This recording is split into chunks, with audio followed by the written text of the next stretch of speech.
let us go with the problem number 11 right here. By how much is a 3/5 of 350 greater than 4/7 of 210?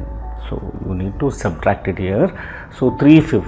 So let us go with this. This is 3/5 of 350 minus 4/7 of, so 210. Right. So now you need to work out here. Right. Let's just simplify. Half means it is nothing but multiplication.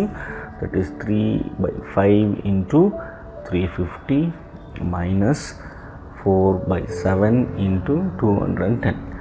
Now divide from the denominator. 5 ones are 5 sevens are. This is going to be 210 minus. Right. So then here 7 ones are 7 3s are 30. 30 into 4 is going to be 120. So 210. Right. 70 into 3, that is 3. 210 minus 120. 210 minus 120 is how much?